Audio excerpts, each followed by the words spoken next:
Hey everybody, and welcome to the Writing Center's presentation. We are going to talk to you all this week about focusing and developing the ideas that you write about in your papers. So Amanda Wells, one of our tutors at the Writing Center, is going to get us started. So Amanda, I will turn it over to you. Hello folks, I'm going to start here by sharing my screen here. I've got a PowerPoint presentation. Let's see if I can make this a little bit bigger. There you go. Okay, so to start with, whenever you're given an assignment, it's like all of us know it's time to figure out what do I want to talk about. And that can be a really difficult thing to do. And so we start by coming up with an idea first off. But in order to get that idea to where we can actually write about it, we have to do something called focusing on it and narrowing it down. Tom here, he came up with this nice sentence here, but focusing ideas refers to narrowing down your topic. So you're not trying to write a 3-page paper on the history of Washington State or something. Well, what that means basically is most of our ideas that we start out with, they're vague. They're big ideas that we don't even know they're big.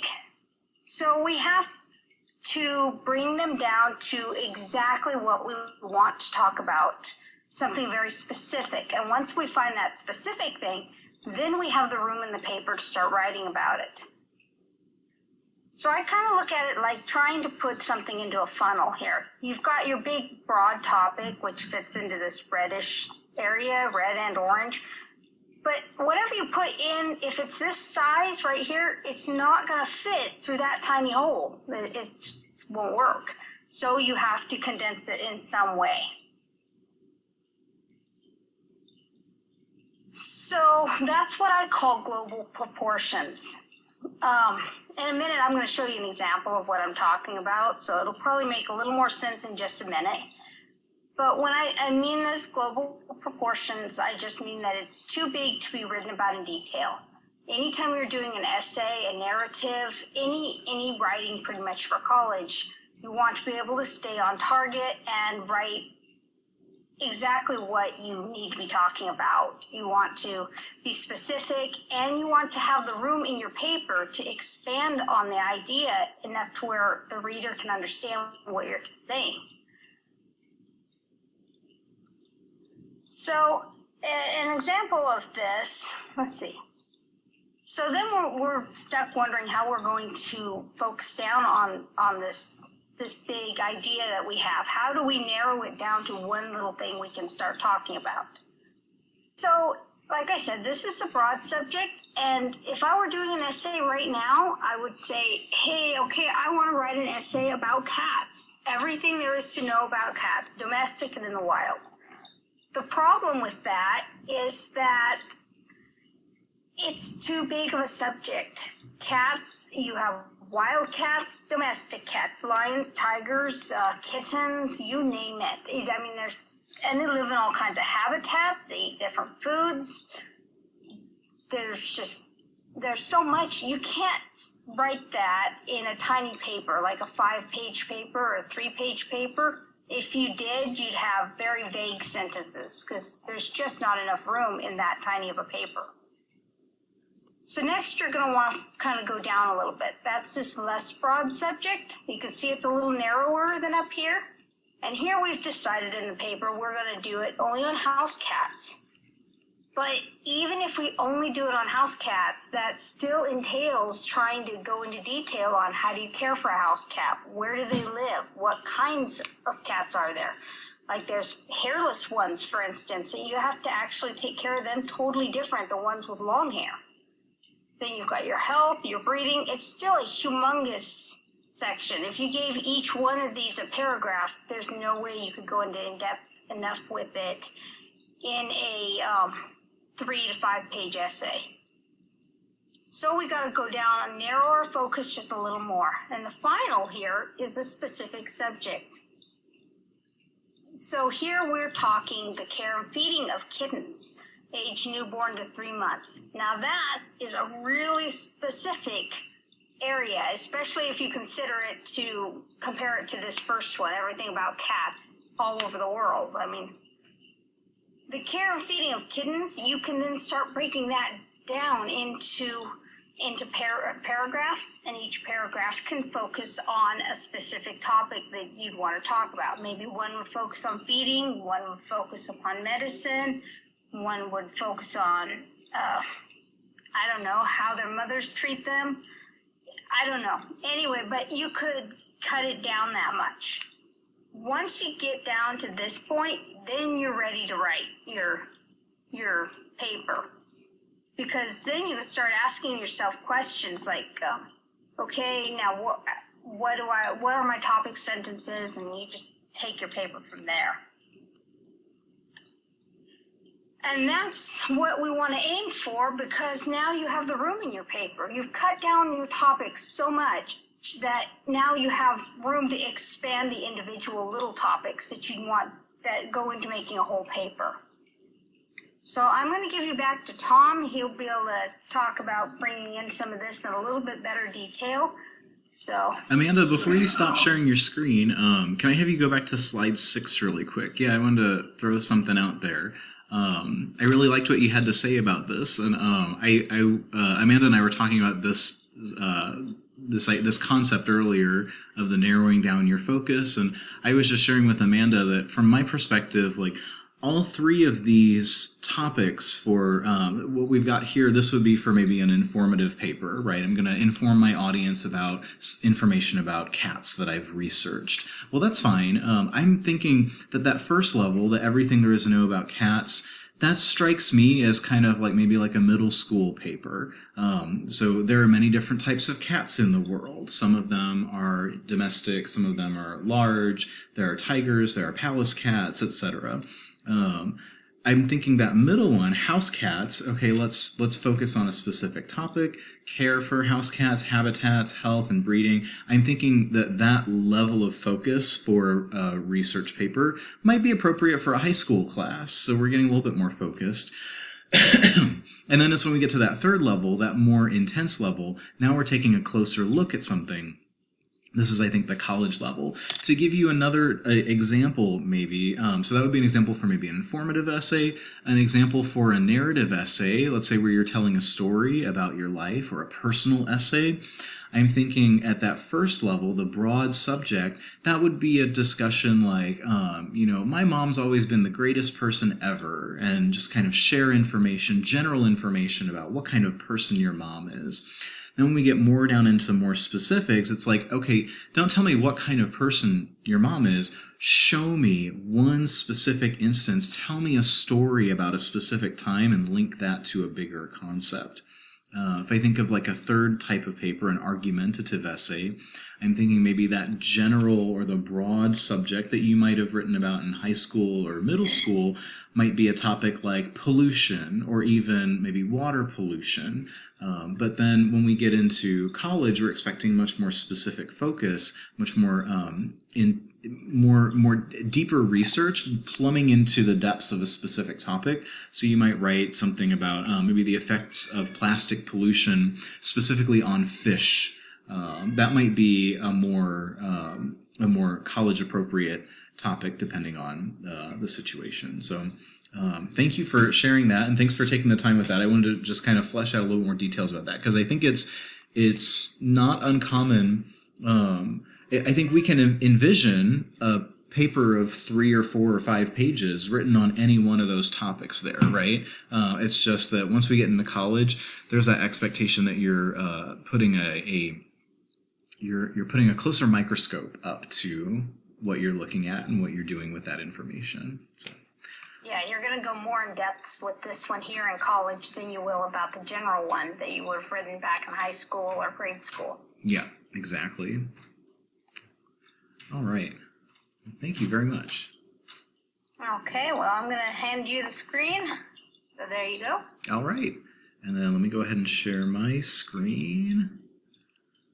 And so that was about focusing your ideas, getting your ideas focused and specific. And kind of just reiterating what Amanda was saying. I mean, this is going to be different depending on the assignment, different depending on the class. So take cues from the material that you're studying in class or from what your instructor says about the assignment to help you figure out how specific you need to be with your assignment. And I encourage everybody to come into the Writing Center whenever you get your assignment and you're picking your topic. Come on into the Writing Center and sit down with one of us to have a quick, 10-minute conversation and kind of help get your head on straight about what you're going to do for how you're going to focus your topic for your essay. But so once you've got a focus topic, then you want to write about those ideas, and you don't want your ideas to go underdeveloped. You want to develop your ideas in depth. So when we're talking about developing our ideas, how do we do that? Well, here are 3 points to consider as you develop your ideas. We've got unity, clear main ideas, and specific supporting details. I think if you pay attention to these 3 things, it's going to help you develop your ideas and have a well-developed paper. A way that you know that you need to develop your paper is if your instructor says something like, this paper is kind of all over the place, or it's kind of hodgepodge, or this paper is a little too vague, it's a little too big picture or broad. You're painting in really broad strokes here. Those might be the types of comments that an instructor might make that signal to you, oh, I need to develop my ideas further. So when we talk about unity in writing, unity refers to the singularity of purpose and direction throughout the piece of writing. So that whatever you're writing, it's going in one direction and one direction only. No side trips. So unity at the entire assignment level looks like this. For one thing, it's a lot easier to achieve unity once you've done what Amanda just talked about. Once you have focused your idea, it's a lot easier to achieve unity. If you are trying to write that paper about house cats and wild cats and big cats and small cats, I mean, it's unified around the idea of a cat, which is nice, but it can feel a little like 4 separate papers rather than one solid paper. To achieve unity at the assignment level, you should think about avoiding tangents, sidebars, one-offs, exceptions, and to help you identify those things, just think not everything you know needs to be shared with your reader. Not everything that you learned in the course of your research needs to be talked about. And I remember when I was a student, sometimes, I'd have to find, 5 or 6 sources for an assignment, and I'd end up finding maybe 9 or 10.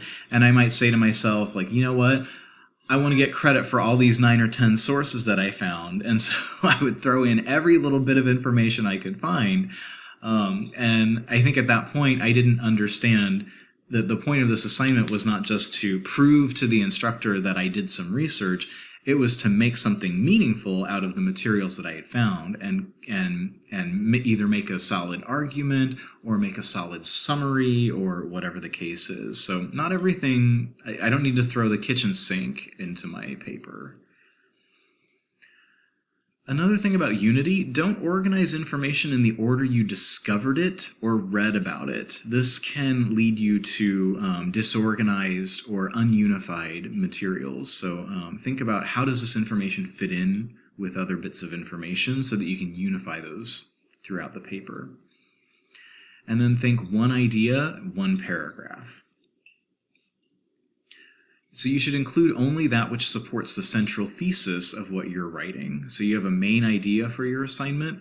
If you've got something written in there, you've got a paragraph about dogs in your cat's paragraph because you noticed some interesting parallel to cats and you wanted to talk about how dogs have a similar habitat or something like that in a certain location. Like maybe you found that research, but that one paragraph doesn't belong in this paper about cats, even though you can see it being connected.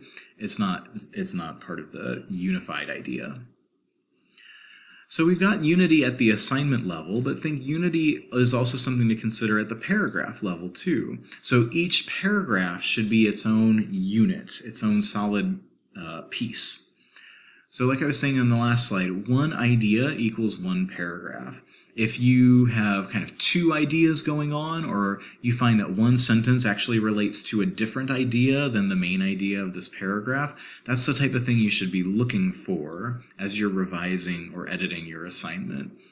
Make sure that each paragraph is centered around a singular idea. To help you do that, don't be shy about starting new paragraphs. I think a lot of students have preconceptions about how many sentences long a paragraph needs to be. I've heard that a paragraph has to always be 6 sentences long. I've heard students tell me that it needs to be 10 sentences or more. And sometimes instructors may have those requirements. They may specify that you need to have a certain number of sentences. In my experience, most instructors are kind of, and there may be some who are exceptions, but I find that most instructors think that a paragraph should be as long as it needs to be. So sometimes you need to make an elaborate point, and it's going to involve 10, 15, maybe even 20 sentences. Other times, you've got a simpler point to make, and it doesn't take as much legwork, so to speak, to prove that point. And so when you've got a really short paragraph, like it only takes 2 sentences to prove your point, in that situation, I ask myself, like, well, is this a point worth making, or is this something that my reader could assume?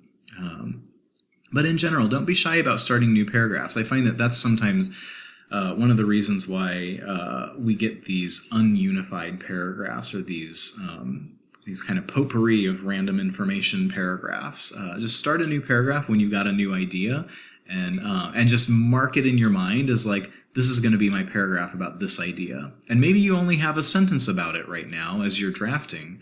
You can come back later when you discover more information in your research or so on about that topic. Or when you get to the end of drafting, if you've got a 1-sentence paragraph that you never followed up with, that's fine. Maybe you can just delete it. And so just think about each sentence. How is it related to the sentences around it? If there's no relation, then either remove those sentences or look for another place to copy-paste that sentence into. Okay, so that was unity. That's one thing to think about for developing your ideas. The second thing to think about is the distinction between main ideas and supporting details. And you may have studied main ideas and supporting details perhaps in a reading class before. Think about it in terms of your writing. So main ideas, they might be claims of fact. So for example, if you're saying that something is true or something's false, that might be a claim of fact. Claims of value, when you're saying that something's good or something's bad, something's right or wrong, something's more than this or less than the other thing. When you're describing priorities, these are claims of value. Something is more valuable than another thing.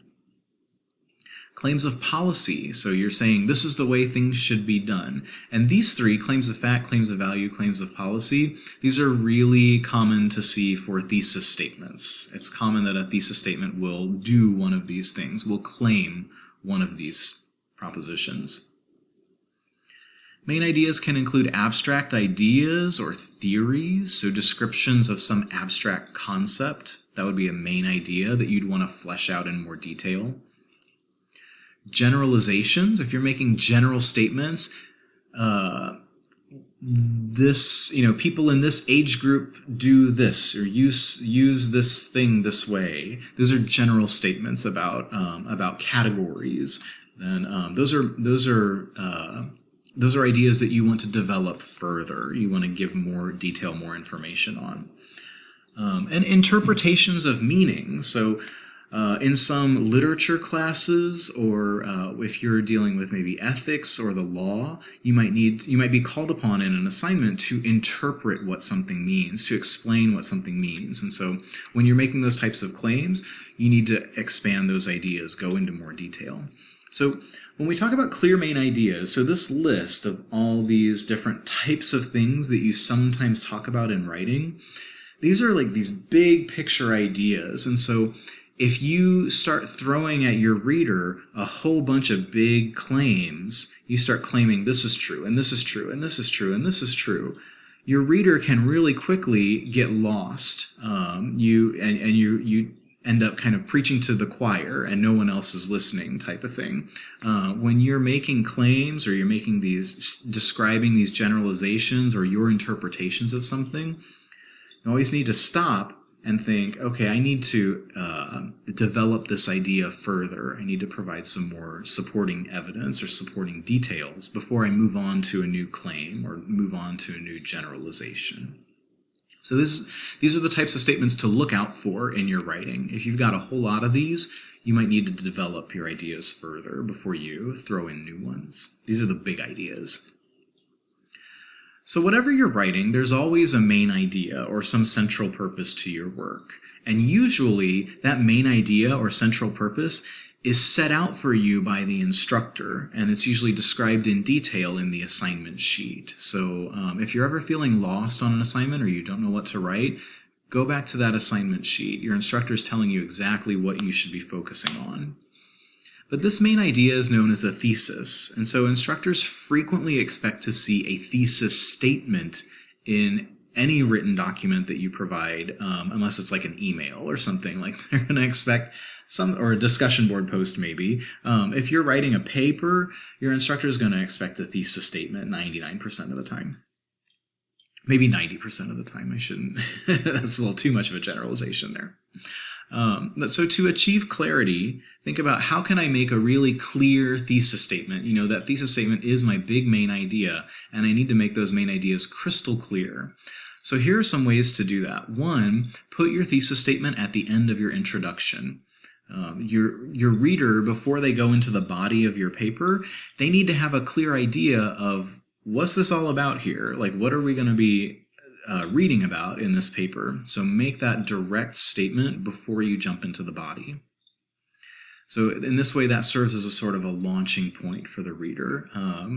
This is just kind of a thing about academic writing, styles of academic writing, the kind of writing you tend to see in college.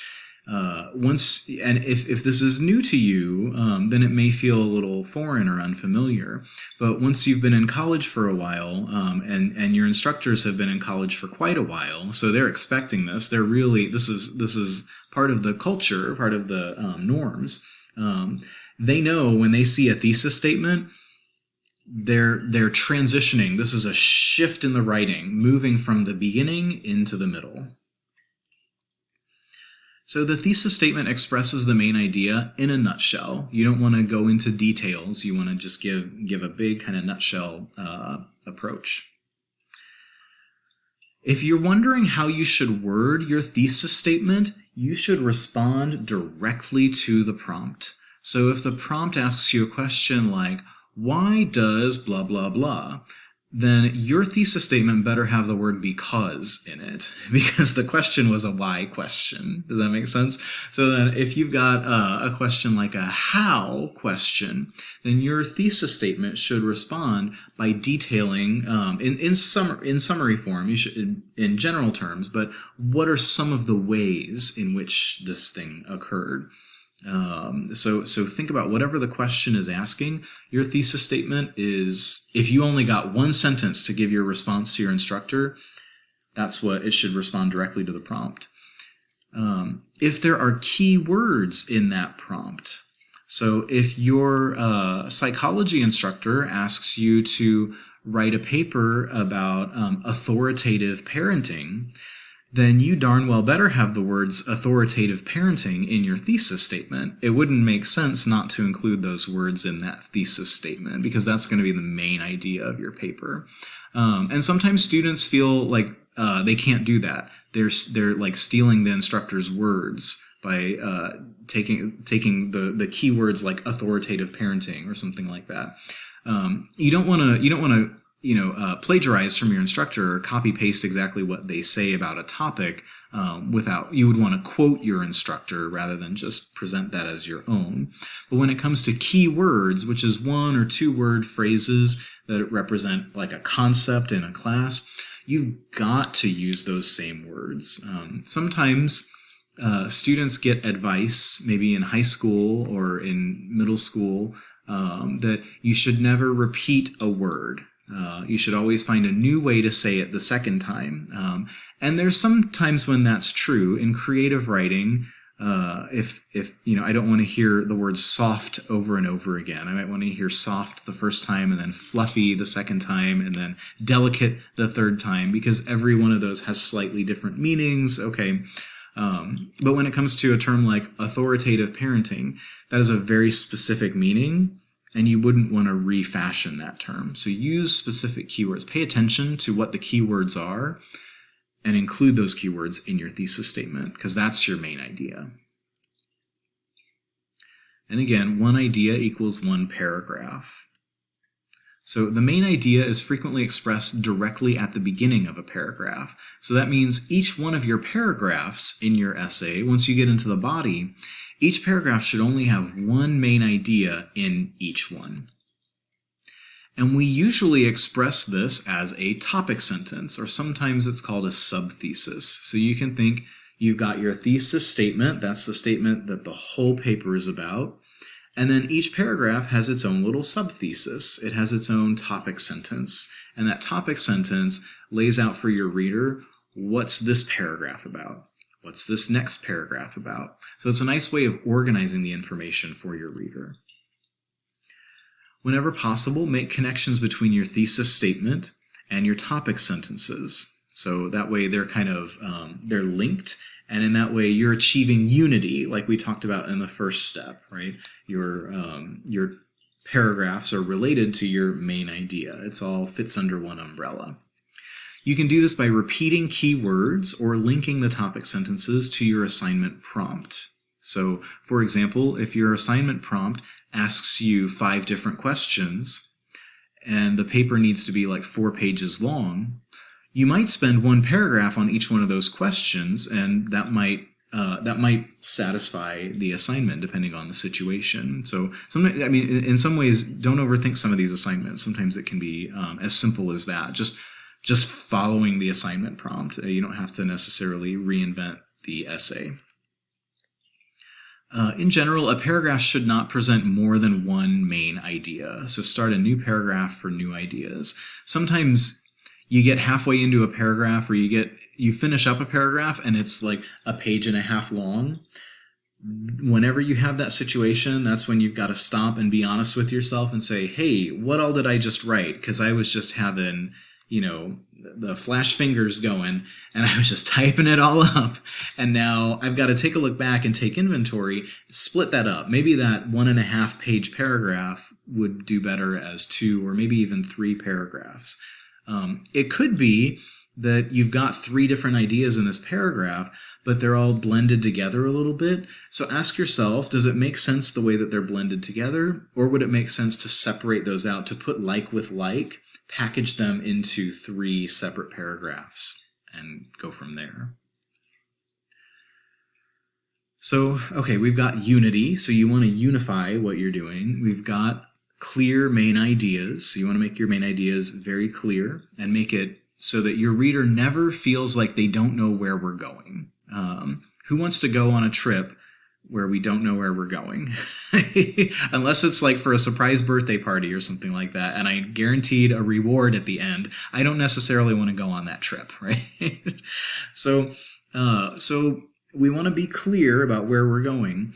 But just being clear about what our main ideas are, that's not enough to have a well-developed paper. And this is really where a well-developed paper is in those supporting details. So you need to be specific. You need to flesh out the ideas, not just have a skeleton or not just have like vague ideas. So in each paragraph, you'll want to provide specific supporting details that support your general main ideas. Here are some examples of supporting details.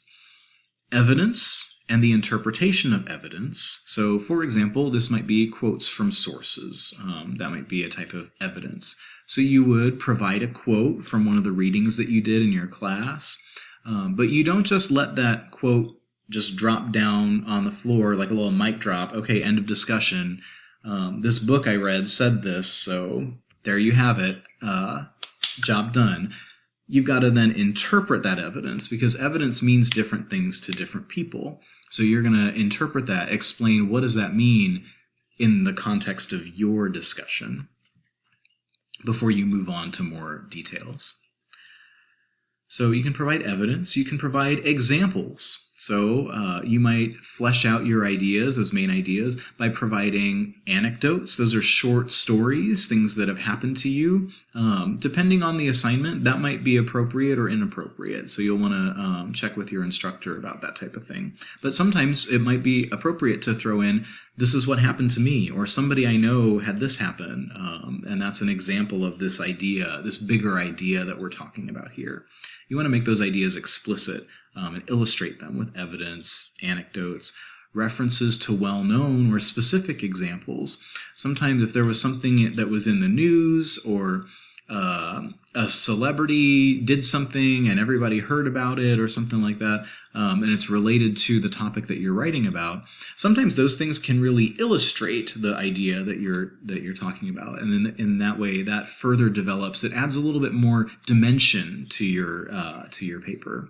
And it depends on what you're writing about. If you're writing a scientific proof, you probably wouldn't use anecdotes or references to well-known or specific examples. You'd maybe focus more on evidence and interpretation of evidence.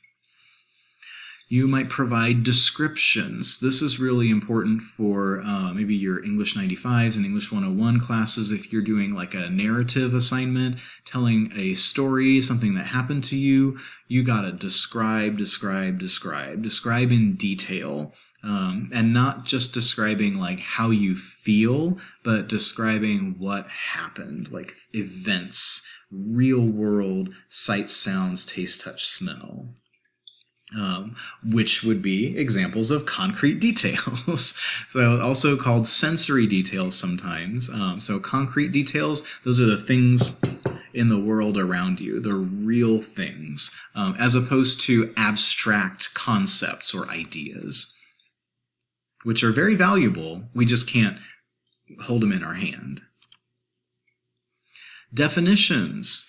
Now, what you shouldn't do is go to every paragraph of your paper and look up one of the words and throw in the Webster's Dictionary definition. If you don't have a reason to define something, do not throw in a definition. It's not going to help anybody. But sometimes we do want to define terms. We want to provide a definition, either because the term that we're using has a very specific meaning that might be confused with the more popular or general meaning. That might be a reason why we want to include a definition for supporting details. You can provide comparisons. So using a little bit of logic and creating an analogy, that would be an example of how you can support your idea, your main idea, flesh it out in more detail, develop that idea with a comparison, compare it to something else. Compare this unfamiliar idea that you're talking about to a more familiar idea to your audience. That'll help develop it. And then analysis is another way to provide supporting details. So you can take a magnifying glass up to that thing that we're talking about in this paragraph and really break it down, show us how it works. That's what we're talking about with analysis. So depending on the situation, some of these supporting details may or may not be appropriate. So it just kind of depends on the situation.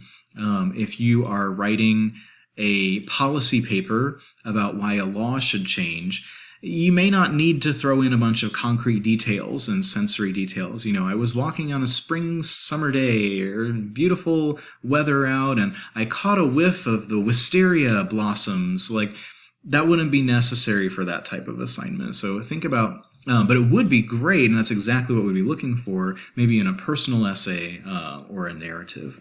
So think about whatever the specific genre of assignment that you're writing is, what types of details will help you achieve your purpose.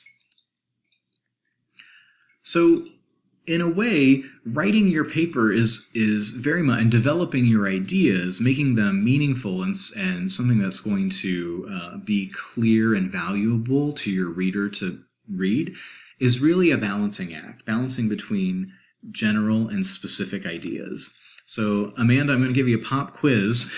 I feel like I give you too many pop quizzes on these things, but I got a good one for you. Do you think it would be better in a paragraph, let's say, would it be better for me to have a lot of general information in a paragraph and maybe like one specific example? Or would it be better for me to have a lot of specifics in a paragraph to support one kind of general idea?